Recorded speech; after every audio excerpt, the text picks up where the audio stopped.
Hello नमस्कार दोस्तों, मैं विजेंद्र चौधरी आपके यूट्यूब चैनल एग्री मैथ्स में आपका स्वागत करता हूं। दोस्तों, हम आज कृषि पर्यवेक्षक प्लस जेड का न्यू बैच स्टार्ट करने जा रहे हैं। तो आप इससे पहले आप चैनल को ज़्यादा से ज़्यादा सब्सक्राइब कीजिए और ज़्यादा से ज़्यादा दोस्तों के पास शेयर कीजिए, क्योंकि दोस्तों आपको मैं बता दूं ये न्यू बैच इसलिए स्टार्ट किया हूँ क्योंकि अपने पास अब वक्त कम बचा है।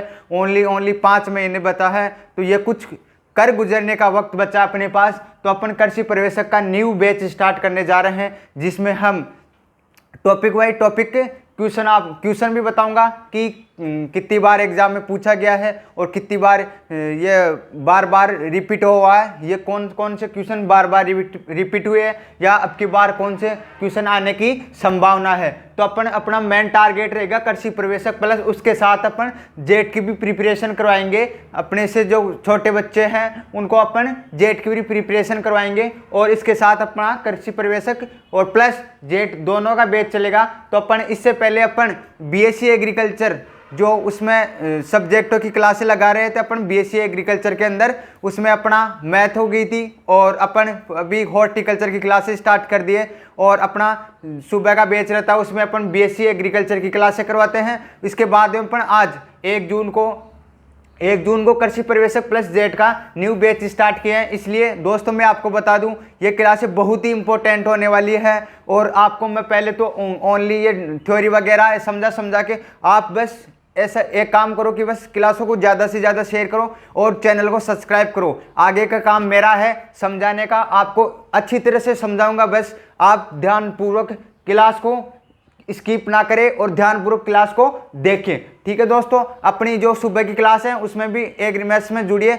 जो बाय लोग बीएससी एग्रीकल्चर कर रहे हैं और फैकल्टी का अभाव है, तो अपनी मैं यूट्यूब के द्वारा आपको क्लासें भी प्रोवाइड करवा रहा हूँ बीएससी एग्रीकल्चर की। ठीक है, क्योंकि आपको दोस्तों पता है अपने मैथ के अंदर काफ़ी बैक आती है, इसलिए एक बार अगर नहीं निकली तो सेकेंड ईयर में नहीं निकलती, थर्ड ईयर में भी निकलती। ये अपने को बार बार परेशान करती है, क्योंकि अपने पास 3 साल बाद में ये फिर एक बार बीएससी एग्रीकल्चर के फर्स्ट ईयर के फर्स्ट सेम में आती है। ठीक है, तो अपन आज एक न्यू बैच नई शुरुआत करने जा रहे हैं, जो नई शुरुआत अपनी कृषि पर्यवेक्षक प्लस जेट। ठीक है दोस्तों, जो भी दोस्त इस वीडियो को देख रहे हैं और उनके साथ वाले जो कृषि सुपरवाइजर की तैयारी कर रहे हैं, तो उनके पास ये वीडियो जरूर भेजें। ठीक है दोस्तों, और जो आपके छोटे भाई बहन हैं अगर वो जेट की कोचिंग कर रहे हैं या प्रिपरेशन कर रहे हैं, तो उनके पास भी ये वीडियो जरूर भेजें। तो अपना आज अपना मेन टॉपिक रहेगा सीड। क्या रहेगा? सीड के अंदर से अपन देखते हैं कि कितने तो पिछली बार क्वेश्चन पूछे गए थे और कितने आने की संभावना है। मैं आपको महत्वपूर्ण क्वेश्चन बताऊंगा ओनली।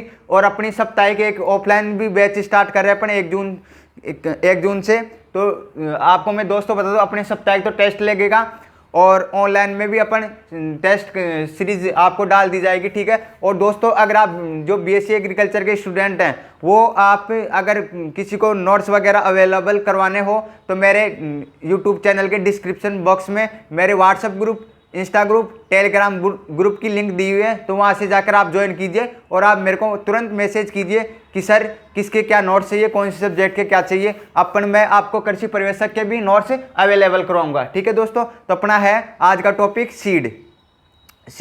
तो इसके अंदर अपन ध्यानपूर्वक आप ध्यान से बस क्लासों को देखते जाइए और साथ साथ नोट्स बनाते जाइए। दोस्तों ये बहुत इंपॉर्टेंट बात है कि आप जैसे जैसे मैं पढ़ा रहा हूं उसको अपन साथ साथ नोट्स बनाते जाइए। ठीक है, तो अपना है आज का टॉपिक सीड मतलब बीज। सीड मतलब बीज। तो इसमें देखते हैं अपन कि पिछली बार कौन कौन से क्वेश्चन आए थे या जेट में कितने क्वेश्चन आए, सुपरवाइजर में कितने आए, इस प्रकार मैं आपको बता दूं। उससे पहले एक बार क्लास स्टार्ट करने से पहले अपने जो लगी थी एग्जाम जेट 2014 के अंदर, जेट 2014 के अंदर आया था एनआरसी, नेशनल कॉर्पोरेशन। ठीक है, एनआरसी का मतलब होता है राष्ट्रीय बीज अधिनियम कब घोषित किया गया। ठीक है दोस्तों, इसका मतलब है कि राष्ट्रीय बीज अधिनियम कब घोषित किया गया, वो कब किया गया था अपने पास 1966 में, और राष्ट्रीय बीज निगम की स्थापना 1963 के अंदर हुई थी। तो ये जेट 2014 के अंदर पूछा हुआ है, जेट 2014 के अंदर कि राष्ट्रीय बीज अधिनियम कब घोषित किया गया। राष्ट्रीय बीज निगम कब घोषित किया गया? तो यह घोषित किया गया था 1966 के अंदर।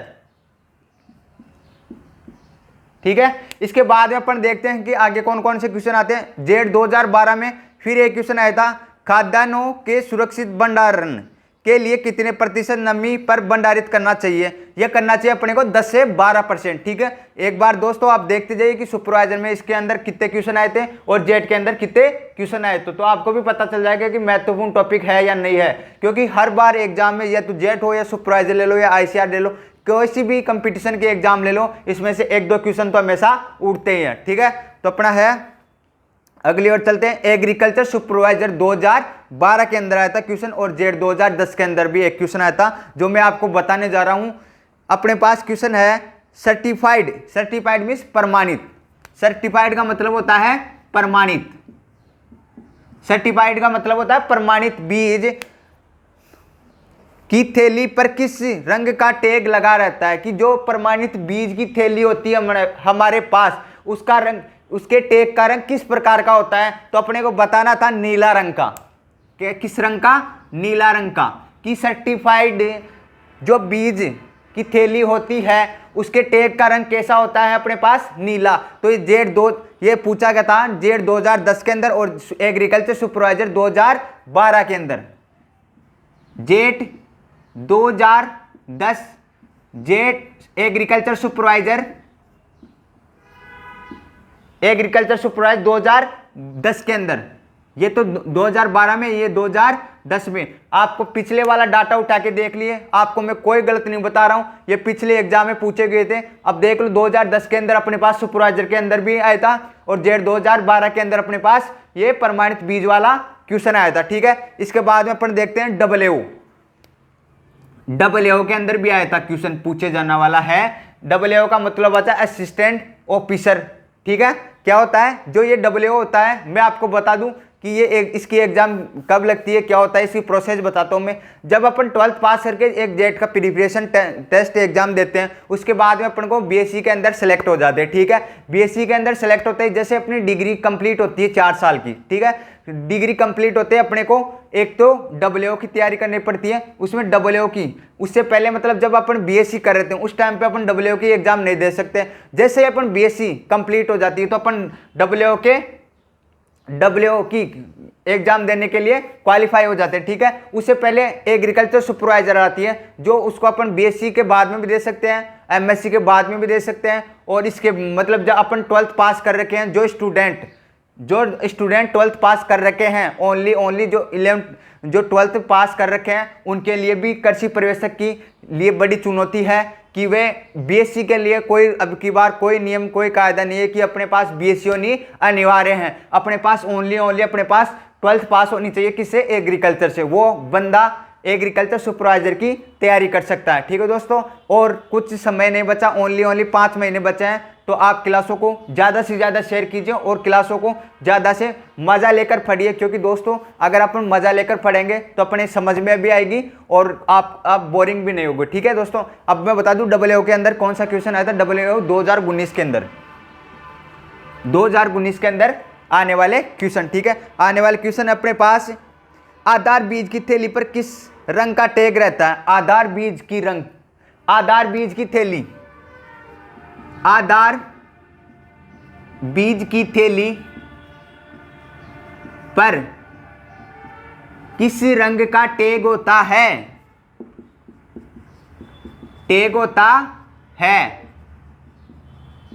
ठीक है, किस रंग का टैग होता है? तो अपने को आधार बीज की, क्योंकि पिछले एग्जाम में जेड 2012 में पूछा गया था, एग्रीकल्चर सुपरवाइजर अंदर 2010 के अंदर पूछा था अपने को प्रमाणित बीज। इसी प्रकार अपने को पूछ ले आधार बीज की थैली पर किस रंग का टैग होता है, ये पूछा था डब्ल्यू 2019 में। तो इसका आंसर है अपने पास सफेद रंग का। किसका रंग का? सफेद रंग का।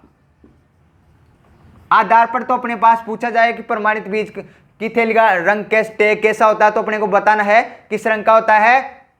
ये आधार का तो अपने पास सफेद का होता है और प्रमाणित का होता है अपने पास नीले रंग का। ठीक है, इसके बाद में अपन देखते हैं जेड 2013 के अंदर जो क्वेश्चन आया था। मैं बता दूं आपको, बीजों का वास्तविक मान किन बातों पर निर्भर करता है, मतलब आरवी रियल वैल्यू। आरवी का मतलब होता है वास्तविक मान, मतलब real value, REAL real value, ठीक है। आरवी रियल वैल्यू हो गई कि ये पूछा था जेड 2013 के अंदर, 2013 के अंदर क्या क्वेश्चन पूछा गया था, मैं बता दूं आपको। बीजों का वास्तविक मान किन बातों पर निर्भर करता है, वो करता है बीजों की शुद्धता एवं अंकुरणता पर। किस पर निर्भर करता है आरवी? बीजों की शुद्धता, बीजों की शुद्धता व बीजों की अंकुरणता पर आरवी का मान होता है, ठीक है। रियल वैल्यू किस मान पर आधारित है, ठीक है। इसके बाद में पूछा था ACF के अंदर, जो ये MSc बाद में आती है उसे में पूछा था ACF के अंदर कौन सा क्वेश्चन पूछा हुआ था? ACF के अंदर अपने पास क्वेश्चन पूछा हुआ था, यह आया था 2021 के अंदर, जो पिछले 2 साल के पहले आया था अपने पास। जो क्वेश्चन था, निम्न ताप पर रखकर बीजों की सुषुप्त अवस्था मतलब डोरमेंसी हटाना क्या कहलाता है? वो कहलाता है स्टार्टिफिकेशन। क्या कहलाता है? स्टार्टिफिकेशन, स्टार्टिफिकेशन, स्टार्टिफिकेशन, ठीक है। इसके बाद में अगला क्वेश्चन है एग्रीकल्चर सुपरवाइजर 2018 में आने वाला जो क्वेश्चन है, जो मैं आपको बताने जा रहा हूं, आलू की सुषुप्त अवस्था कौन से रसायन द्वारा हटाई जाती है? आलू की। ये कई बार क्वेश्चन पूछा हुआ है एग्जाम के अंदर कि आलू की सुषुप्त अवस्था किस रसायन के द्वारा हटाई जाती है? वो होता है थायो यूरिया, थायो यूरिया। आलू की सुषुप्त अवस्था हटाने वाला कौन सा रसायन काम में लेते हैं? तो वो होता है थायो यूरिया। ये एग्रीकल्चर सुपरवाइजर 2018 के अंदर आया था, एग्रीकल्चर सुपरवाइजर 18 के अंदर। क्योंकि दोस्तों ये क्वेश्चन आप साथ साथ नोट भी करते जाइए, क्योंकि ये कई बार क्वेश्चन क्या है कि रिपीट कर देते हैं। एग्जामिनर सोचता कि कहाँ से उठा है, तो क्वेश्चन इस सीट के अंदर से, क्योंकि ये इंपॉर्टेंट जो क्वेश्चन आए हैं, तो कई बार इनमें से पिछली बार वाले पेपर में से प्रीवियस ईयर पेपर आते हैं, उन्हीं में से पूछ लेते कई बार, ठीक है। इसके बाद में अपन देखते हैं आगे अपने जो एग्रीकल्चर सुपरवाइजर है, जो जैसे यूनिवर्सिटी भी करवाती है कई बार पेपर, जैसे 5 यूनिवर्सिटी होती है अपने पास, जैसे एसकेन मान लो, उदयपुर वाली मान लो, बीकानेर मान लो या जोधपुर मान लो, ठीक है। ये क्या है कि यूनिवर्सिटियां भी अपने अंडर के अंदर, मतलब खुद की कॉलेज के अंदर या यूनिवर्सिटी के अंदर सुपरवाइजर की बनाने का अवसर देती है। तो अपने पास यह आया था क्वेश्चन, एग्रीकल्चर सुपरवाइजर उदयपुर वाली यूनिवर्सिटी में आया था। क्या था क्वेश्चन? संकर मक्का के प्रमाणित बीज है तो पृथक्करण दूरी कितने मीटर रखी जाती है? भाई कितने मीटर पर रखी जाती है संकर मक्का की बीज दर? वो रखी जाती है 300 मीटर पर रखी जाती है। कितने मीटर पर? 300 मीटर पर रखी जाती है। इसके बाद में पूछा था जेड 2012 के अंदर, जेड 2012 के अंदर क्वेश्चन पूछा जाने वाला है वाणिज्य कासत। वाणिज्य कासत मतलब वाणिज्य कासत का मतलब हो गया किसान, काश्तकार। इसके बाद में है फसल उत्पादन के लिए किस वर्ग की बीज जारी किए जाते हैं? वो किए जाते हैं कि जो किसान भाई अपन जो खेत में बीज बोते हैं, वो किस प्रकार के प्रमाणित लेते हैं, या फिर आधार बीज लेते हैं, या कौन से बीज लेते हैं? तो अपने पास लेते हैं प्रमाणित बीज। कौन से लेते हैं? प्रमाणित बीज, ठीक है। प्रमाणित बीज लेते हैं बोने के लिए। इसके बाद में ये जेड 2012 के अंदर क्वेश्चन था, साथ साथ लिखते जाए जेड 2012 के अंदर। इसके बाद में अगला क्वेश्चन अपने पास जेड 2005 के अंदर पूछे जाने वाला, प्रमाणित बीज उत्पादन के लिए किसका उपयोग करते हैं? प्रमाणित बीज उत्पादन के लिए किसका, मतलब प्रमाणित से पहले ये किसके द्वारा बना गया है, कि किसकी संतति है? तो ये संतति है आधार बीज की। आधार बीज के बाद में प्रमाणित बीज बनता है। आधार प्रमाणित। मैं अभी आपको इनका जो क्रम आता है या चार्ट दोबारा भी आपको समझा दूंगा कि किस प्रकार प्रमाणित पहले आता है, आधार बीज कौन सा क्या क्या आता है, ठीक है। तो आप क्लास से जुड़े रहिए, और पहले अगर आप वीडियो देख रहे हैं तो पहले क्लास को यहाँ से पॉज करके एक बार क्लासों को ज़्यादा से ज़्यादा शेयर कीजिए दोस्तों, ठीक है। ये आया था अपने पास जेड 2012 के अंदर। इसके बाद में अपन है जेड 2003 के अंदर चलते हैं। जेड 2003 के अंदर चलते हैं। सबसे ज़्यादा आनुवांशिक शुद्धता कौन से बीज में पाई जाती है, कि सबसे ज़्यादा आनुवांशिक शुद्धता, कि सबसे ज़्यादा क्वालिटी किस में होती है, कि शुद्ध किस है, कौन मतलब सबसे ज़्यादा गुण किस में है, वो है मूल केंद्रक में, मूल केंद्रक बीज में। किस में है? मूल केंद्रक के बीज में, मूल केंद्रक के बीज में। दोस्तों जो कृषि सुपरवाइजर कर रहे हैं, मैं आपको फिर बता दूं, जो कृषि सुपरवाइजर कर रहे हैं भाई लोग, वो इस वीडियो को ज़्यादा से ज़्यादा दोस्तों के पास पहुंचाए, क्योंकि अपने पास अब वक्त बहुत कम बचा है, ओनली 5 महीने बता है अपने को। एग्जाम भी फिक्स कर दी है 21 अक्टूबर, 21 अक्टूबर अपने पास एग्जाम की डेट फिक्स कर दी है। इसके बाद में अपन देखते हैं संकुल मक्का के प्रमाणित बीज उत्पादन हेतु न्यूनतम पृथक्करण दूरी होनी चाहिए, यह रहनी चाहिए अपने पास 200 मीटर। ये एग्रीकल्चर सुपरवाइजर में देख लो दोस्तों। फिर एग्रीकल्चर सुपरवाइजर 2018 के अंदर अपने पास पहले 2018 के अंदर क्वेश्चन पूछा हुआ था, फिर एक एग्रीकल्चर सुपरवाइजर 2018 के अंदर क्वेश्चन पूछा है। वो पूछा है अपने पास से कि संकुल मक्का के प्रमाणित बीज उत्पादन हेतु न्यूनतम पृथक्करण दूरी होनी चाहिए, वो रहनी चाहिए 200 मीटर, ठीक है। इसके बाद में फिर एक बार एग्रीकल्चर सुपरवाइजर 2013 के अंदर जो क्वेश्चन पूछा हुआ है वो मैं आपको बता दूं। संकर मक्का के आधार बीज उत्पादन हेतु मक्का के खेत की अन्य खेत से न्यूनतम पृथक्करण दूरी होनी चाहिए, वो रहनी चाहिए अपने को 400 से 600 मीटर, 400 से 600 मीटर, ठीक है। इसके बाद में 2013 के अंदर एग्रीकल्चर सुपरवाइजर 2013 के अंदर पूछा है।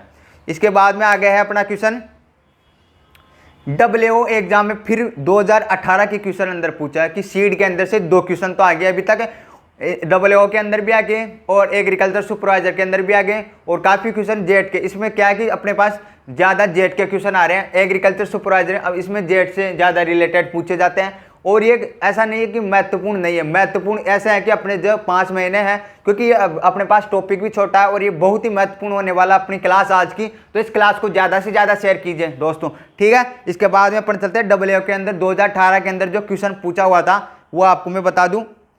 बीज शुद्धता एवं अंकुरण जांच की प्रक्रिया कहलाती है, कि अपन जो बीज की सुव्यवस्था करते हैं या परीक्षण करते हैं तो उससे किस द्वारा करते हैं, उसे क्या कहते हैं? बीज परीक्षण, बीज परीक्षण। ये अपने WO 2018 के अंदर पूछा हुआ क्वेश्चन है। इसके बाद भी अपन चलते हैं आगे WO 2019 के अंदर, इसके जस्ट बाद में फिर अगली साल ही WO 2019 में जो पूछा है वो क्वेश्चन है अपने पास, ग्रे आउट परीक्षण निर्धारित करने के लिए आयोजित किया जाता है, कि ग्रे आउट टेस्ट, जो अपन ग्रे आउट टेस्ट करते हैं बीजों का, वो किस परीक्षण के द्वारा किया जाता है? वो अपने पास किया जाता है आनुवांशिक शुद्धता।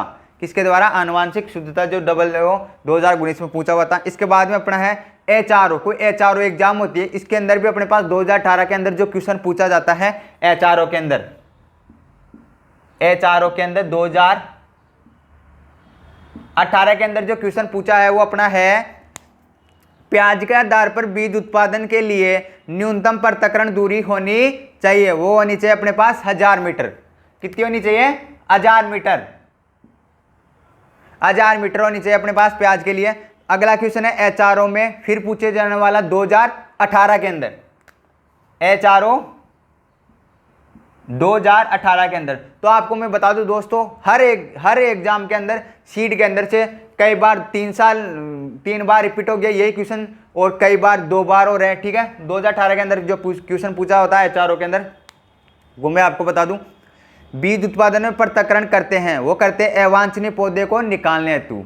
अवांछनीय पौधे जो मालो खरपतवार वगैरह जो अनैच्छिक होते हैं, जो अपने फसल मतलब उत्पादन अपने को नहीं देते, उनको अनैच्छिक बोलते हैं, ठीक है। इसके बाद में है फिर HRO 2018 के अंदर क्वेश्चन जो पूछा है, लगातार 3 साल 2018 के अंदर जो HRO के अंदर क्वेश्चन पूछे जाते हैं वह है सीड के अंदर से। तो आपको पता है कितना इंपॉर्टेंट टॉपिक है HRO, क्योंकि मैं दोस्तों पहले अपन जो शुरू की क्लास हो तो दोस्तों को, मेरे दोस्तों को भी मजा आए कि कितने बार क्वेश्चन पूछे हैं और कितना अपना टॉपिक है महत्वपूर्ण है, कि अगर अपन पढ़े उसी टॉपिक को पढ़े जिसमें से बार बार क्वेश्चन पूछे जाते हैं और महत्वपूर्ण टॉपिक को, उसी टॉपिक को अपन पहले लिए हैं इसीलिए, ठीक है। तो अपने पास 2018 के अंदर फिर एक बार HRO के अंदर जो क्वेश्चन पूछा था वो मैं आपको बता दूं, थायो यूरिया का उपयोग करते हैं बीज अंकुरण बढ़ाने के लिए। थायो यूरिया का उपयोग किस लिए करते हैं अपन? बीज अंकुरण बढ़ाने के लिए, क्योंकि ये पिछले जेट के अंदर भी पूछा गया था, ठीक है। इसके बाद में WO 2012 के अंदर फिर एक क्वेश्चन आ गया, WO 2012 के अंदर। WO 2012 के अंदर क्वेश्चन था प्रजनक, ये था प्रजनक के द्वारा उत्पन्न किस किस्म के प्रारंभ बीज को कहते हैं। मतलब जो प्रजनक बीज होता है उससे पहले जो उसके पिता होते हैं, या जो अपने पास प्रजनक, तो क्या है कि उसके पिता, उसका क्या है, नाभ्य के बीज से अपने को प्रजनक बीज द्वारा उत्पन्न होता है। जो प्रजनक बीज द्वारा उत्पन्न होता है उसे कहते हैं केंद्रक या नाभिकीय। नाभिकीय मतलब होता है जैसे ये चारों मालू या कोशिका हो गई, इसके बीच में जो ये होता है इसे कहते हैं अपन केंद्रक या नाभिकीय बोल सकते हैं अपन, नाभिक भी बोल सकते हैं। जो बीचों बीच पाई जाती है उसे नाभिक कहते हैं। इसी प्रकार अपन आगे चलते हैं WO 2012 के अंदर। पहले अपने पास WO 2012 के अंदर पूछा था, फिर WO 2012 के अंदर पूछा हुआ था, वो है प्रमाणित बीज उत्पन्न किया जाता है आधार बीज से। मतलब प्रमाणित बीज किसके द्वारा उत्पन्न किया जाता है, कि इसके पिता कौन है, कि अपने पास जैसे मान लो कि अपने पिताजी है, उनसे अपन संतति है उसकी, ठीक है। इसी प्रकार की इसका है प्रमाणित बीज से उत्पन्न किया जाता है। प्रमाणित बीज से कौन सी संतति उत्पन्न की जाती है, तो अपने पास संतति उत्पन्न की जाती है आधार बीज से, आधार बीज से। तो दोस्तों आपको पता चल गया कि अपने पास जेट के अंदर तो कितने क्वेश्चन पूछे गए थे, और अपने पास एग्रीकल्चर सुपरवाइजर के अंदर कितने क्वेश्चन पूछे गए थे, WO के अंदर कितने क्वेश्चन पूछे गए थे, HRO के अंदर कितने क्वेश्चन पूछे गए थे। तो आपको मैं बता दूं ये क्लास आज के हमारे बहुत इंपॉर्टेंट होने वाली है, इसलिए क्लास को ज़्यादा से ज़्यादा शेयर कीजिए दोस्तों के पास। और जो भाई इस क्लास को देख रहे हैं कृषि सुपरवाइजर वाले, तो उनके साथी भी इस कृषि सुपरवाइजर की तैयारी कर रहे होंगे, तो इस क्लास को ज़्यादा से ज़्यादा शेयर कीजिए, ठीक है दोस्तों। अपन चलते हैं आज आगे, अब सीट देखते हैं कि क्या क्या है क्या क्या नहीं है, ठीक है। तो अपन एक बार इसको मिटा देते हैं। दोस्तों मैं आपको बता दूं, साथ साथ नोट्स बनाते जाइए, जैसे जैसे मैं बोल रहा हूं आप वैसे वैसे नोट्स बनाते जाइए, ठीक है। और ये जो नोट्स आपको मैं प्रोवाइड करवा रहा हूं या आपको बोल के लिखवा रहा हूं, वो बहुत ही इंपॉर्टेंट है। ऐसा ना समझे कि ऐसे इनमें से क्वेश्चन नहीं पूछे जाएंगे। क्वेश्चन आपको बता दिया कि कितने क्या क्वेश्चन पूछे गए थे सीट के अंदर से, तो वही क्वेश्चन बताऊंगा आपको, मैं वहीं पढ़ाऊंगा मैटर आपको जो एग्जामों में पूछे जाते हैं। और मैं आशा करता हूं कि आप जितने भी मेरे से कृषि सुपरवाइजर पढ़ रहे हैं, जेट वाले पढ़ रहे हैं, वो सभी सेलेक्ट हो, ठीक है दोस्तों। तो अपन मैं बता दूं अपन सीट के अंदर से कि क्वेश्चन, इससे पहले पान पी लो यार, क्यों गिलास सूख जाता है।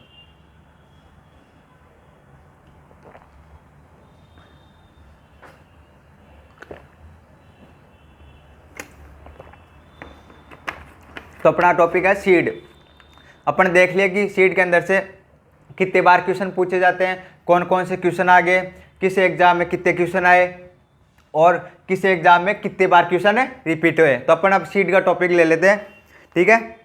तो आप साथ साथ नोट्स बनाते जाइए, ठीक है। और अपन क्लास स्टार्ट करने से पहले क्लास को ज़्यादा से ज़्यादा शेयर कीजिए। और जो दोस्त नए जुड़े हैं इस यूट्यूब चैनल एग्री मैथ्स में, वो चैनल को सब्सक्राइब कर दे, लाइक कर दे, और ज़्यादा से ज़्यादा अपने दोस्तों के पास शेयर कर दे, ठीक है दोस्तों। तो अपन आगे चलते हैं टॉपिक की ओर। अपन टॉपिक में परिभाषा के साथ उनके सभी महत्वपूर्ण जो क्वेश्चन बनेंगे वो भी मैं आपको चलते चलते बताऊंगा, ठीक है, क्लास के अंदर। तो आप क्लास से जुड़िए रहिए और क्लास को ज़्यादा से ज़्यादा शेयर कीजिए, ठीक है दोस्तों। तो आप साथ साथ नोट्स बनाते जाइए, एक कॉपी ले लीजिए और पेन ले लीजिए और साथ साथ नोट्स बनाते जाइए, ठीक है। तो मैं बता रहा हूँ वानस्पतिक बीज एक उर्वरक बीजांड है। जो वानस्पतिक बीज होता है वह उर्वरक बीजांड है। कैसा है? उर्वरक बीजांड, जिसके भ्रूण में अंकुरण क्षमता पाई जाती है। जो बीज वानस्पतिक बीज होता है उसके बीज में, जिसके भ्रूण में अंकुरण क्षमता पाई जाती है। क्या पाई जाती है? अंकुरण क्षमता, अंकुरण क्षमता पाई जाती है। जो वानस्पतिक बीज होता है उसके जो भ्रूण होता है उसके अंदर अंकुरण क्षमता पाई जाती है। वह एक नए पौधे का निर्माण होता है, मतलब बीज से एक नए पौधे का निर्माण होता है, नई संतति प्राप्त होती है अपन को, ठीक है। इसके बाद में चलते हैं, बीज एक वानस्पतिक एवं लैंगिक परिवर्धित पदार्थ है। दोस्तों साथ साथ जैसे जैसे मैं बोल रहा हूँ आप नोट्स बनाते जाइए और ये जो कृषि सुपरवाइजर वाले हैं वो भी साथ साथ नोट्स बनाते जाइए, क्योंकि अपने पास 5 महीने का ही वक्त बचा है। और जो जेट वाले लॉन्ग ईयर वाले कर रहे हैं वो भी साथ साथ क्वेश्चनों को अपने नोट्स बता रहा हूँ आपको, वो साथ साथ पढ़ा रहा हूँ, उनका नोट्स बनाते जाइए, क्योंकि अपने पास तो अभी काफ़ी टाइम है। 1 जून से अपन बैच स्टार्ट कर दिए, तो क्योंकि आने वाले आज आपको मैं बता दूं, अपने पास जो जेट वाले थे उनका भी रिजल्ट आ गया। तो जिन दोस्तों ने सेलेक्ट हुए हैं उनको बहुत बहुत धन्यवाद, बधाइयों के पात्र है वो, कि वह आगे जाके यूनिवर्सिटी के अंदर जाए और अच्छा कैंपस मिले। ठीक है दोस्तों, और अच्छी तरक्की करे। ठीक है दोस्तों, इसके बाद में अपन चलते हैं। और दोस्तों मैं आपको बता दूं, जो जेट में सेलेक्ट हुआ है वो एक बार कृषि सुपरवाइजर को देखे, एग्जाम देखे। ठीक है, कि अपना भी मान लो कि अभी क्या है कि आपकी ताजगी बड़ी मतलब तैयारी है एग्रीकल्चर की, तो आप जिसमें अपने पास एग्रीकल्चर के अंदर 3 भाग होते हैं, एग्रोनॉमी होती है, हॉर्टिकल्चर होती है और एनिमल हस्बेंड्री होती है। तो आपके 60 जो अपने पास एग्रीकल्चर सुपरवाइजर का पेपर होता है उसमें एग्रीकल्चर के 60 क्वेश्चन आते हैं। 60 क्वेश्चन तो इसके हो गए, और 25 हो गए जीके के, 15 हो गए हिंदी के। ठीक है, और ये हो गए एग्रीकल्चर के। तो आपके दोस्तों बता दूं कि कोर्स कितना, 60% कोर्स तो ये कर रहा है अपने पास एग्रीकल्चर। तो दोस्तों आपको जो जेट के अभी एग्जाम दिए हैं उनके तो अच्छी प्रकार से 60% तो वैसे ही कवर है। आपको क्या करना है, 25% तो जीके है और 15% हिंदी है। तो आपको दोस्तों आज से ही लग जाइए, जो जेट वाले स्टूडेंट हैं वो कृषि सुपरवाइजर की, क्या पता अपना भी हो जाए इसी उम्र में, अगर हो जाए तो कितना अच्छा लगता है। ठीक है दोस्तों, और घर वाले भी परेशान नहीं हो इस चीज़ से। तो आगे नोट्स बनाते जाइए। ठीक है दोस्तों, इसके बाद में अपना था, अपन चल रहे थे तकनीकी दृष्टि से पुष्प का परिपक्व अंडा से फल एवं सब्जियां कहलाता है। जो अपने पास जो तकनीकी दृष्टि से अपन देखें तो परिपक्व अंडा से फल एवं सब्जियां कहलाता है। ठीक है, इसके बाद में चलते हैं एनएससी, राष्ट्रीय बीज निगम। एनएससी का मतलब होता है नेशनल सीड कोऑपरेशन। एनएससी का मतलब होता है एनएससी, नेशनल सीड कॉर्पोरेशन। राष्ट्रीय बीज निगम दिया था 1963 में। 1963 में कहां पे, नई दिल्ली में।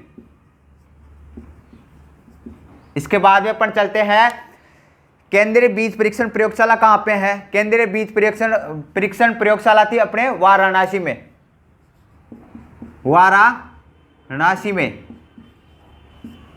ये थी वाराणसी के अंदर, 1960 में इसकी स्थापना हुई। ठीक है, इसके बाद में अपन चलते हैं आगे एनएसए। एक तो था एनएससी, वो था नेशनल सीड कोऑपरेशन। एक था एनएसए, राष्ट्रीय बीज अधिनियम।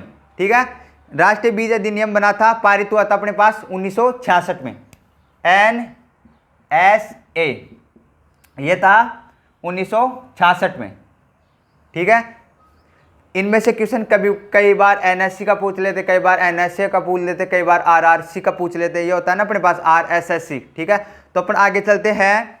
राष्ट्रीय बीज अधिनियम लागू कब हुआ। अब राष्ट्रीय बीज जो एनएसए होता है वो कब लागू हुआ, वो लागू हुआ था अपने पास जब पारित हुआ था 1966 में, और लागू हुआ था अपने पास 1969 में। कब हुआ था, 1969 में, 2 अक्टूबर 1969 के अंदर अपने ये लागू हुआ था। ठीक है, इसके बाद में चलते अपन आगे हैं आरएसएससी। आरएसएससी का मतलब होता है राजस्थान राज्य बीज निगम। वो था 28 मार्च 1978 के अंदर जयपुर में। ठीक है, इसके बाद में अपन चलते हैं कृषि उत्पादन एक्ट, एग्रीकल्चर प्रोडक्शन एक्ट। वो कब हुआ था, 1937 में नागपुर में। 1937 में नागपुर में। ठीक है, इसके बाद में अपन चलते हैं अगली और क्वेश्चन की। अगला है राष्ट्रीय बीज परियोजना। राष्ट्रीय बीज परियोजना थी 1988 के अंदर। दोस्तों आप साथ साथ नोट्स बनाते जाइए। ठीक है, केंद्रीय एगमार्क प्रयोगशाला थी नागपुर 1937 में। केंद्रीय प्रयोगशाला नागपुर 1937 के अंदर। आपको क्वेश्चन भी पूछ लेगी एगमार्क की स्थापना कब हुई, तो हुई थी अपने पास 1937 के अंदर। केंद्रीय बीज प्रयोगशाला नई दिल्ली के अंदर है। इसके बाद में है राष्ट्रीय बीज प्रोग्राम 1975 के अंदर। इसके बाद में बीज नियंत्रण आदेश पारित हुआ 1983 के अंदर। इसके बाद में अंतर्राष्ट्रीय बीज परीक्षण संघ ISTA भी पूछ सकता है, आपको हिंदी के अंदर दे सकता है। अंतर्राष्ट्रीय बीज परीक्षण संघ प्रयोगशाला, वो है 1924 में स्विट्जरलैंड। भारत इसका सदस्य 1961 में बना था। कि जो ISTA है उसका सदस्य भारत कब बना था? 1961 के अंदर। इसके बाद में है APEDA, इसकी फुल फॉर्म अपने पास कृषि व प्रसंस्करण खाद्य उत्पादन निर्यात विकसित प्राधिकरण। कि दोस्तों आपको कई बार फुल फॉर्म भी पूछ लेते हैं कि मान लो अपने को दे दे APED की फुल फॉर्म बताइए, तो वो आता अपने पास APEDA की स्थापना हुई थी 1986 के अंदर। इसके बाद में अपन बीजों की विशेषताएं देखते हैं कि बीजों के अंदर क्या क्या विशेषताएं होती है। तो अपन पहला देख लेते हैं उच्च अंकुरण क्षमता। उच्च अंकुरण क्षमता, पहला अपने पास उच्च अंकुरण क्षमता। मैं आपको सारणी के द्वारा बता दूं। उच्च अंकुरण क्षमता, पहला अपने पास उच्च अंकुरण क्षमता। ठीक है, उच्च अंकुरण क्षमता के अंदर दे रखा अपने पास 6। मैं बता दूं आपको, एक सारणी बना लेते हैं और 2 भागों में बांट देते हैं इसको। ठीक है, ये हो गए अपने। तो अपना पहले पास है, पहला है ये, इधर ऐसा नंबर ले लेते हैं। ठीक है, इसके बाद में अपने पास है फसल ले लेते हैं, न्यूनतम अंकुरण क्षमता लेते हैं। ये आ गई इधर फसल, इधर ले लेते हैं न्यूनतम अंकुरण क्षमता। ठीक है दोस्तों आप साथ साथ नोट्स बनाते जाइए। ठीक है, इधर ले लेते हैं अपन, ये अपना चार्ट बन गया। ठीक है, चार्ट बनने के बाद में अपन देखते हैं, पहला लेते हैं कपास SR नंबर में। पहला है अपना कपास। ठीक है, कपास को अपन पहले इधर फिट कर देते हैं। तो कपास के अंदर होती है अपने पास 65% से कम, 65% से कम। ठीक है, ये चिन्ह हमेशा कम की ओर दर्शाता है, जो जिसकी संख्या की तरफ जो मुंह है खुला होता है वो कम को दर्शाता है। ठीक है, उसके बाद में देख मूंगफली, सोयाबीन, गंवार, सूरजमुखी। दूसरा है मूंगफली, गंवार, सोयाबीन। ठीक है, इसके अंदर अपने पास मूंगफली, सोयाबीन, सूरजमुखी, मूली आदि। इसकी है अंकुरण क्षमता अपने पास 70%। 70%। इसके बाद में है आगे तीसरी ले लेते अपन दलहनी फसलें। दलहनी फसलें में बाजरा, बैंगन, मटर, मसूर। बाजरा, मटर, मसूर। ठीक है, इसमें है अपने पास 75%।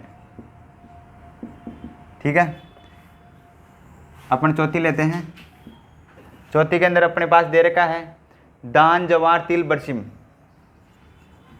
दान, जवार, तिल, बरसिम। ठीक है, इसके अंदर दे रखा अपने पास 80%। इसको बंद कर देते हैं, अपने पास 4 टॉपिक हुए। ठीक है, इसके बाद में देखते हैं पांचवा के अंदर दे रखा अपने को गेहूं, जौ, चना, मूंग। गेहूं, जौ, चना, मूंग, मसूर। इसकी अपने पास 85%। ठीक है, ये 5 अपने पास कंप्लीट हुआ। इसके बाद में अगला है अपने पास छठा, मक्का। छठा है मक्का। ठीक है, ओनली इसके अंदर अपने पास मक्का ही दे रखा है अपने पास, तो इसमें दे रखा है 90% से अधिक। ठीक है, यह चिन्ह अधिक को दर्शाता है। तो एक बार बना लीजिए, मैं आपको बता दूं कि आपको पूछ ले कि कपास की न्यूनतम अंकुरण क्षमता कितनी होती है, तो वो बता दे आपके ऑप्शन में दे दे कि 70%, 75%, 80% या 65% से कम। तो अपने पास आएगा ऑप्शन 65% से कम। इसके बाद में मूंगफली, गंवार, सोयाबीन, सूरजमुखी, मूली की होती है अपने पास 70% अंकुरण क्षमता। उसके बाद में बाजरा, ये हो गया बाजरा, मटर, मसूर के अंदर 75%। इसके बाद में धान, जवार, तिल, बरसिम के अंदर है 80%। इसके बाद में अपने पास है गेहूं, जौ, चना, मूंग, मसूर में है 85%। इसके बाद में छठा अपने पास है मक्का। मक्का के अंदर है 90% से अधिक। सबसे अधिक तो पाई जाती है अपने पास मक्का के अंदर, और सबसे कम होती है अंकुरण क्षमता कपास की।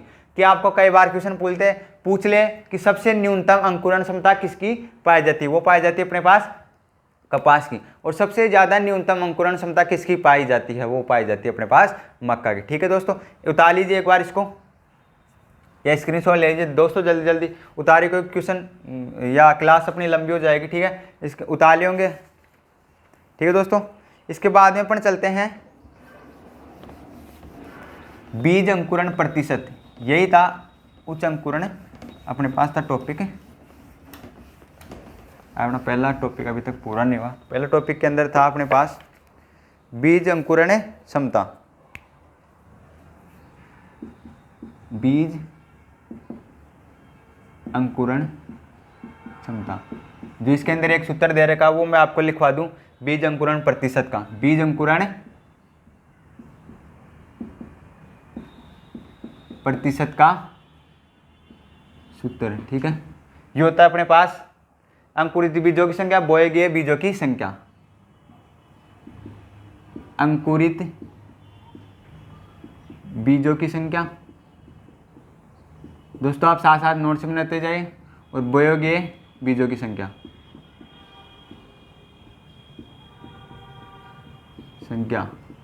इंटू 100।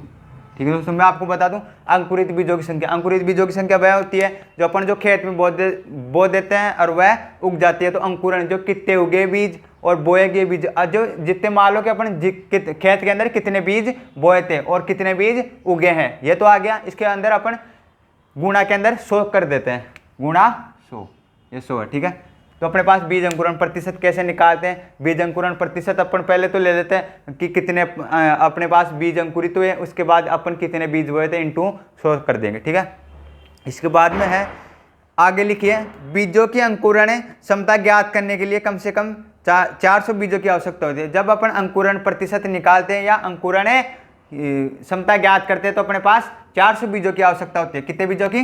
400 बीजों की, 400 बीजों की आवश्यकता होती है। ठीक है, इसके बाद में अपन देखते हैं बीजों का वास्तविक मान, रियल वैल्यू। ठीक है, रियल वैल्यू वास्तविक मान का सूत्र होता है अपने पास आरवी का सूत्र होता है अपने पास बीजों की शुद्धता प्रतिशत इंटू बीजों का अंकुरण प्रतिशत। बीजों की शुद्धता प्रतिशत इंटू बीजों की अंकुरण प्रतिशत, ये है ना अपने पास। ठीक है, बटा 100। अपने पास कई बार सूत्र भी पूछ लेते हैं कि आरवी का मान बताइए। आरवी का मान निकालने के लिए कौन से सूत्र का उपयोग करते हैं? तो आरवी का मान निकालने के लिए अपने पास है बीजों की शुद्धता प्रतिशत इंटू बीजों की अंकुरण क्षमता प्रतिशत बटा 100। ठीक है, इसके बाद अपन आगे चलते हैं, बुआई वाले बीजों की आरवी से द्विगुण। जब अपन जो बीजों की बुआई करते हैं उनकी आरवी का मान होना चाहिए अपने पास 75% से अधिक।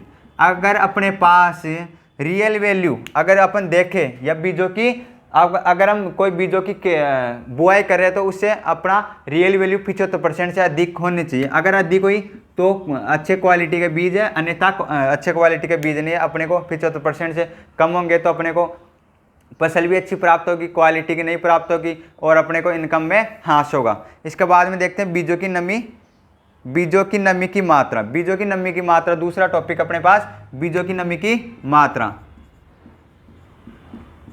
बीजों की नमी की मात्रा, इसके अंदर दे रखा है बीजों की नमी की मात्रा। खाद्यान्न फसलों का 10 से 12% नमी पर सुरक्षित भंडारण किया जाता है।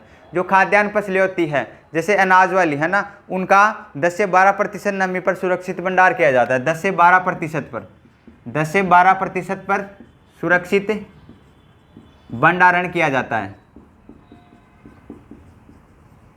क्या कितने प्रतिशत पर? 10 से 12% पर सुरक्षित भंडारण किया जाता है। इसके बाद में है दलहनी फसलों का अपन सुरक्षित भंडारण कितने % पर करते हैं? 8 से 10% पर। 8 से 10%। ये हो गई अपने पास अनाज वाली, ये हो गई अपने पास दलहनी 8 से 10 पे। इसके बाद में अपने पास तिलहनी, तिलहनी का करते हैं हम 6 से 8%। 6 से 8% तिलहनी। ठीक है, ये हो गया अपने पास। आगे चलते हैं अपन बीजों में कम नमी की अवस्था पर भी खपरा बिट्टल नुकसान पहुंच जाता है।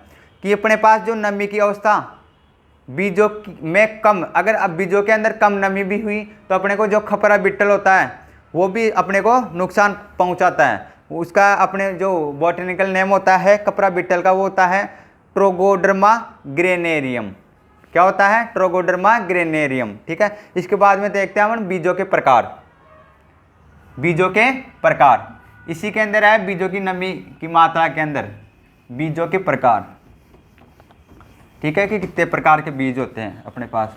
तो अपने एक चार्ट के द्वारा समझाता हूं मैं आपको बीजों के प्रकार।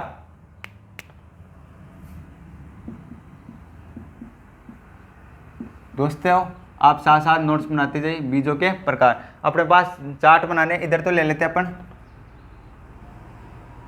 SR number. ठीक है, अपने पास बनाने हैं कॉलम 2 बनाने हैं, 2 4 2 6 कॉलम बनाने हैं अपन को।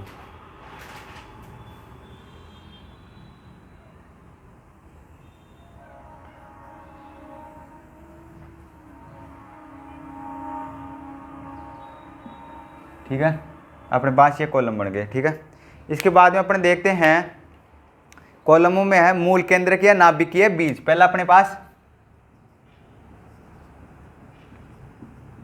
मूल केंद्रक या नाभिकीय बीज। ठीक है, इधर तो अपने पास बीज और अपने पास है बीजों के प्रकार। आनुवांशिक शुद्धता देखते हैं इधर, आनुवांशिक शुद्धता। ठीक है, इस कॉलम में अपन आनुवांशिक शुद्धता लिखेंगे। इसके बाद में भौतिक शुद्धता लिखेंगे तीसरे कॉलम में,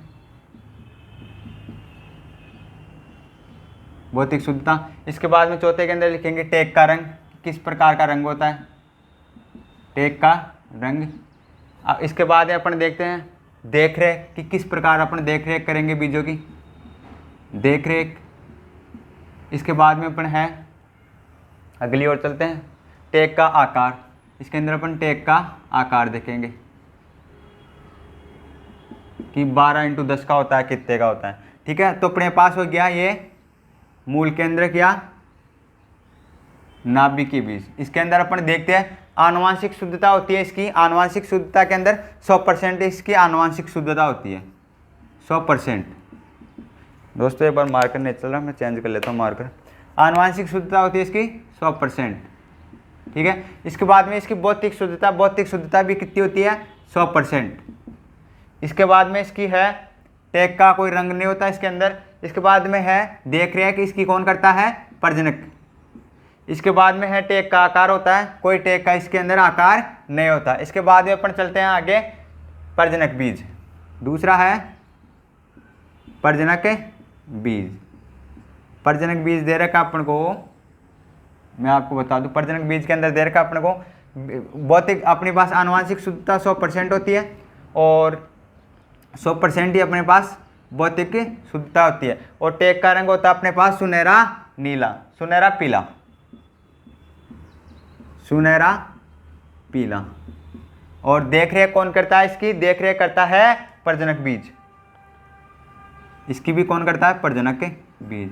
इसके बाद टेक का आकार होता है इसमें 12x6 सेंटीमीटर का। ठीक है, इसके बाद तीसरा अपने पास आधार बीज। आधार बीज ले लेते हैं अपन। ठीक है, आधार बीज के अंदर अपने पास भौतिक शुद्धता या आनुवांशिक शुद्धता इसके मान 99.99% होती है। और अपने पास है इसके अंदर 98% भौतिक शुद्धता होती है। और इसका रंग होता है सफ़ेद वाइट। ठीक है, और इसकी देख रेख करता है NSC RSSC। NSC का मतलब है नेशनल सीड कोऑपरेशन, मतलब राष्ट्रीय बीज निगम इसकी देख रेख करता है। ठीक है, इसके बाद में है 15x7.5, 15x7.5 सेंटीमीटर। ठीक है, इसके टेक का आकार होता है। इसके बाद में अपन देखते हैं पंजीकृत। अपने पास आधार बीज हो गया, इसके बाद में है पंजीकृत। पंजीकृत बीज, पंजीकृत बीज के अंदर होता है संतोषजनक होता है ये। किसमें आनुवंशिक शुद्धता मतलब नॉर्मेलिटी रहती है, ठीक है, और इसके अंदर भौतिक शुद्धता कोई नहीं पाई जाती। इसके बाद में है इसका रंग होता है बैंगनी गुलाबी, ठीक है। इसकी देख रेख करता है इसकी कोई देख रेख नहीं करता। इसके बाद में इसका कोई टेकाकार नहीं होता। इसके बाद में दे रखा है अपने पास प्रमाणित बीज। पांचवा है प्रमाणित बीज। प्रमाणित बीज के अंदर इसका दे रखा आनुवंशिक शुद्धता अपने पास 99.5%, भौतिक शुद्धता दे रखी है 98%। इसकी देख रेख इसका रंग कैसा होता है, नीला रंग का, नीला रंग का। इसके बाद में है इसके जो देख रेख करता है वो NSC करता है, KVK करता है, किसान वैज्ञानिक केंद्र, KVK की फुल फॉर्म होती है। इसके बाद में इसका आकार होता है 15 इंटू 7.5 सेंटीमीटर, ठीक है। ये अपना चार्ट पूरा हुआ। बीज के प्रकार हो गए अपने पास। बीज के कितने प्रकार है, 5 प्रकार के बीज के प्रकार पाए जाते हैं। मूल केंद्रक नाभिकीय बीज, प्रजनक बीज, आधार बीज, पंजीकृत बीज, प्रमाणित बीज। एक बार में इतनी देर में इंक डाल लेता हूं मार्कर के अंदर।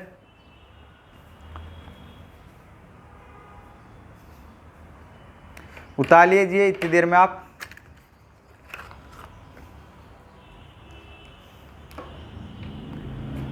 दोस्तों इनसे एक भी क्वेश्चन नहीं जाएगा, आप बस नोट्स बनाते जाइए साथ साथ, जैसे जैसे मैं आपको करवा रहा हूँ क्लासें।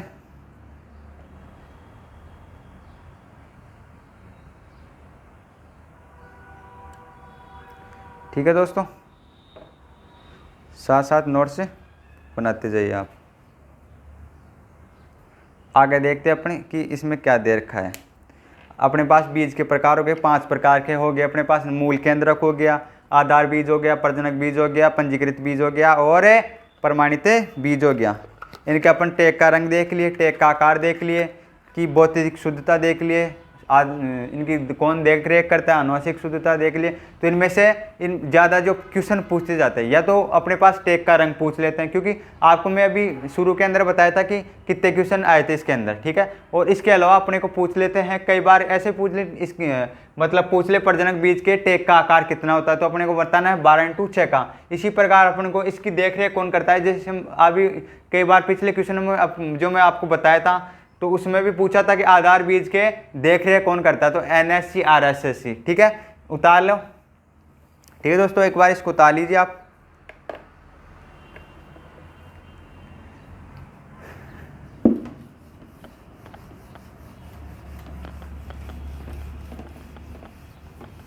उतार लिए होंगे दोस्त, साथ साथ उतारते जाइए दोस्त, क्योंकि क्लास फिर काफ़ी लंबी हो जाती है।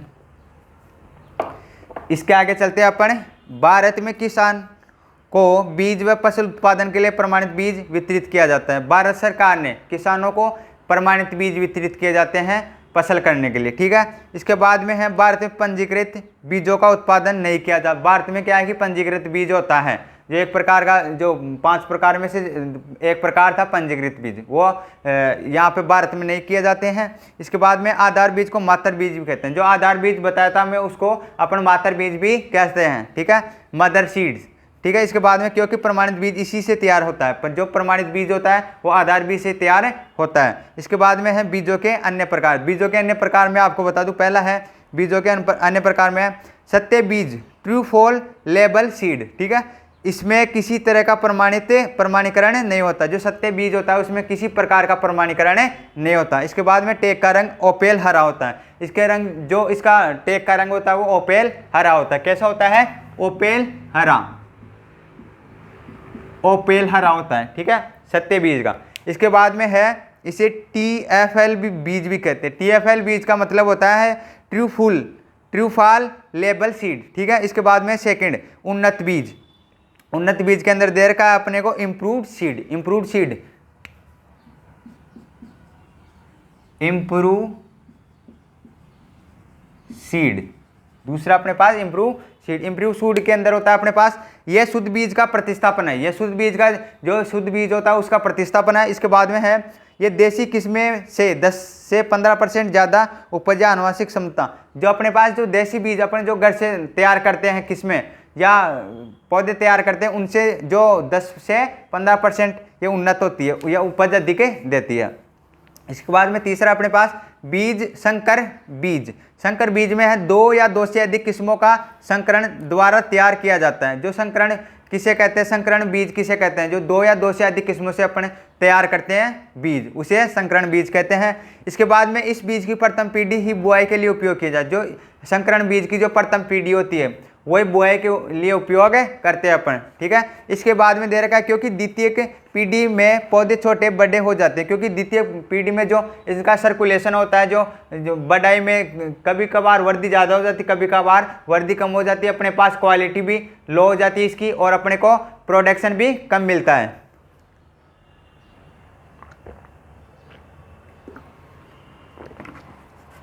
इसके बाद में इसका बीज प्रत्येक वर्ष बदलना पड़ता है। जो संकरण बीज होता है इसका बीज हमें को प्रत्येक वर्ष बदलना पड़ता है, प्रत्येक वर्ष बदलना पड़ता है,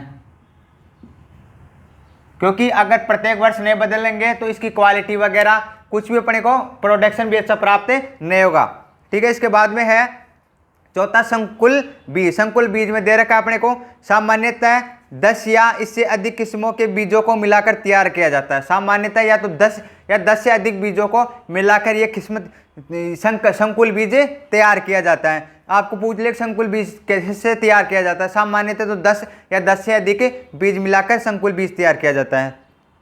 इसको लगातार 5 से 6 वर्ष तक उपयोग में लिया जाता है। इसको अपन 5 से 6 वर्ष तक लगातार उपयोग में ले सकते हैं बुआई के। इसके बाद में है इसकी अपन देख लेते हैं एक बार कितना क्या रह गया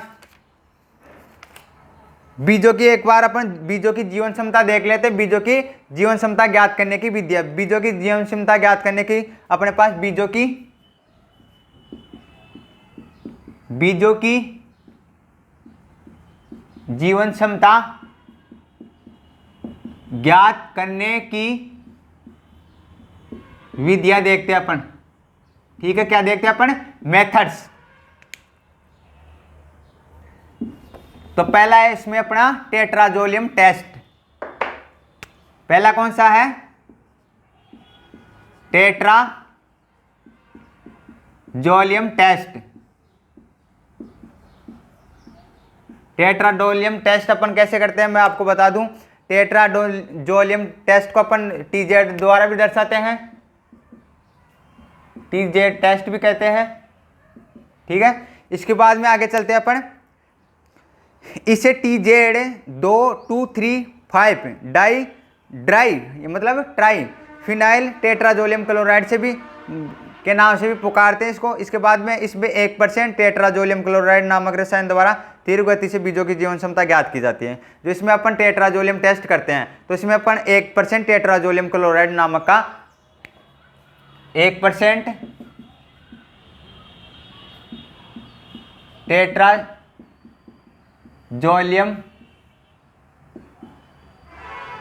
टेट्राजोलियम नामक रसायन का उपयोग करते हैं टेट्राजोलियम टेस्ट करने के लिए। इसके बाद में अपना है इस परीक्षण को जैविक टेस्ट भी कहते हैं। इस परीक्षण को अपन जो टीजे टेस्ट है उसको अपन जैविक टेस्ट भी कहते हैं। इसके आगे है अपने इसमें जीवित बीजों का रंग लाल होता है। जो इसके अंदर जो जीवित बीज होते हैं उनका रंग तो लाल होता है और जो मृत बीज होते हैं उनके रंग सफेद होता है, ठीक है। इसके बाद में देखते हैं पोटेशियम परमैंगनेट विधि KMNO4 टेस्ट। दूसरा अपने पास KMNO4 टेस्ट, ठीक है। KMNO4 टेस्ट में देखते हैं अपन परमैंगनेट टेस्ट। परमैंगनेट टेस्ट में देखते हैं अपन पोटेशियम परमैंगनेट टेस्ट। यह बीजों की जीवन क्षमता ज्ञात करने की गुणवत्ता युक्त विधि है। यह बीजों की जीवन क्षमता ज्ञात करने के लिए है गुणवत्ता युक्त विधि है। कैसी विधि है, गुणवत्ता युक्त। इसके बाद में अपना है तीसरा गोर्डेक्स परीक्षण। गोर्डेक्स परीक्षण होता है, गोर्डेक्स बीज अंकुरण सूचक होता है। गोर्डेक्स होता है वो अंकुरण प्रतिशत सूचक होता है। इसके बाद में इसका रासायनिक नाम होता है 2,3,5 ट्राइफिनाइल टेट्राजोलियम ब्रोमाइड होता है, ठीक है। इसके बाद में है इंडिगो। अपन तीसरा देखते हैं गोर्डेक्स टेस्ट। दोस्तों आप इनको उतारते जाए जीवन क्षमता, ये मेथड है, 4 अपने पास मेथड दे रखे हैं, इनको साथ साथ उतारते जाए अपने पास। ठीक है दोस्तों, गॉडेट एक्स में हो गया अपने पास। इसके बाद में देखते हैं चौथा के अंदर है इंडिगो कार्मीन विधि। इंडिगो कार्मीन विधि में अपन देखते हैं इंडिगो कार्मीन विधि। इंडिगो कार्मीन विधि, इंडिगो कार्मीन विधि के अंदर अपने पास है, इसमें इंडिगो कार्मीन नामक डाई के गोल में बीजों को डुबाया जाता है। जो इंडिगो कार्मीन नामक डाई के गोल में, जो इंडिगो कार्मीन नामक डाई का गोल होता है, गोल होता है, उसमें बीजों को डुबोया जाता है। बीजों क्या किया जाता है? डुबोए जाता है। ठीक है दोस्तों, इसके बाद में एक नोट दे रखा है अपने पास, जो इसके मतलब उप मान लो या फिर इसी के प्रकार मान लो, इसी के मेथड मान लो कि grow out test. Grow out test में होता है बीजों की आनुवंशिक शुद्धता के लिए किया जाता है। ग्रो आउट टेस्ट में बीजों की, ग्रो आउट टेस्ट क्यों करते हैं? बीजों की आनुवंशिक शुद्धता ज्ञात करने के लिए। इसके बाद में दूसरा गाढ़ा परीक्षण। गाढ़ा परीक्षण से अपन समझते हैं glutamic acid di carbon activity. इसके अंदर देखते हैं अपन बीज ओज ज्ञात करने के लिए। गाढ़ा परीक्षण किस लिए करते हैं अपन? आपको पूछ ले एग्जाम में कि गाढ़ा परीक्षण किस लिए करते हैं? गाढ़ा परीक्षण बीजोज ज्ञात करने के लिए, बीजोज ज्ञात करने के लिए। और आपको पूछ ले ग्रो आउट टेस्ट किस लिए करते हैं? कि आनुवंशिक शुद्धता। 5 हो गया, छठा हो गया। छठा अपने पास ग्रो आउट टेस्ट किस लिए करते हैं? आनुवंशिक शुद्धता के लिए, आनुवंशिक शुद्धता के लिए। दोस्तों अगर आपको ये समझ में नहीं आ रहा है तो अपन जो मैं बोल रहा हूँ वो तो समझ में आ रहा है ना? ठीक है, क्योंकि अपन जल्दी करवा रहे हैं, क्योंकि अपने पास टाइम नहीं बचा, ओनली 5 महीने बचे हैं।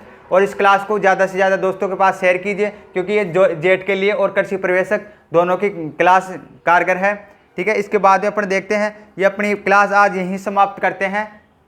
तो दोस्तों आज की क्लास यहीं समाप्त करते हैं अपन बीजों की जीवन क्षमता के ज्ञात करने की विद्या। इसके बाद में अपन देखेंगे बीज सूचकांक। ठीक है, बीज आप मैं बता दूं आपको, अपने पास जो विद्या होती है बीजों की अंकुरण क्षमता ज्ञात, जीवन क्षमता ज्ञात करने के लिए, वो होती है 4 प्रकार की। पहली होती है अपने पास टेट्राजोलियम टेस्ट, जिसके अंदर अपन टेट्राजोलियम 1% टेट्राजोलियम का नामक का जो रसायन लेते हैं उससे टेस्ट करते हैं। ठीक है, इसके बाद में अपने पास है KMnO4 पोटेशियम परमैंगनेट टेस्ट। इसके अंदर अपन गुणवत्ता युक्त विधि है, ये एक गुणवत्ता युक्त विधि है। इसके बाद में तीसरा है गोडेक्स टेस्ट, गोडेक्स टेस्ट है। चौथा अपने पास इंडिगो कार्मीन विधि। इंडिगो कार्मीन विधि के अंदर अपन देखते हैं इंडिगो कार्मीन एक नामक रसायन होता है, इसका अपन टेस्ट करने के लिए उपयोग में लेते हैं। इसके बाद में इसके उपसमूह होते हैं गाढ़ा परीक्षण। गाढ़ा परीक्षण अपन बीजोज ज्ञात करने के लिए करते हैं। इसके बाद में grow out test, grow out test अपन आनुवंशिक शुद्धता ज्ञात करने के लिए करते हैं। ठीक है दोस्तों, तो अपन आज की क्लास यहीं समाप्त करते हैं। तो दोस्तों आपको कैसी लगी क्लास मेरी? अगर क्लास अच्छी लगी हो तो क्लास को लाइक कीजिए, शेयर कीजिए और चैनल को सब्सक्राइब कीजिए। और जो दोस्त इस चैनल पे नए जुड़े हैं वो चैनल को सब्सक्राइब कीजिए। और दोस्तों मैं बता दूं आपको, इस क्लास को ज़्यादा से ज़्यादा शेयर करोगे, क्योंकि ये कृषि सुपरवाइजर के लिए और जेट आने वाले जेट की जो प्रिपरेशन कर रहे हैं दोस्त, उनके लिए कारगर है। ठीक है दोस्तों, तो आज की क्लास यहीं समाप्त होती है। तो अपन जय हिंद, जय भारत, धन्यवाद दोस्तों।